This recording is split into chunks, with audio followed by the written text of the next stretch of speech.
Between UB, Canisius, Niagara, and St. Bonaventure, Western New York is a haven of Division I athletics, and in this crazy world of D1 sports, things are about to change for everybody now that the NCAA has voted to give the richest 5 conferences in college sports something called autonomy. I don't know that we can fully comprehend exactly what this is going to mean.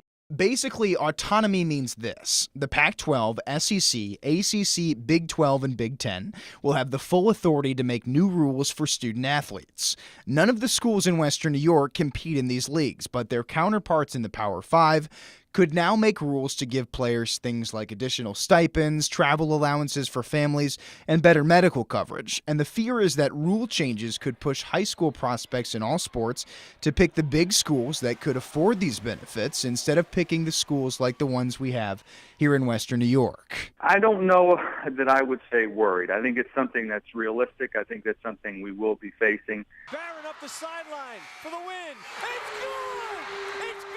Do I think the gap could get a little bit wider? Yes, I think it could get a little bit wider. But I think the bigger focus will be, what do the majority of the other conferences do? There's already a resource gap. The resource gap is probably higher now than it's ever been before. And as a conference, we're competing at a higher level than we've ever competed before. So it's not always apples to apples. Athletic Director Danny White says UB would be in position to consider some of the extra benefits for players, depending on what the Power 5 conferences decide to do with rule changes. We're fortunate. We're at a huge institution, the biggest state school in New York. Our budget's very competitive in the MAC, so there's a lot of things that we can do to support our student athletes and their families.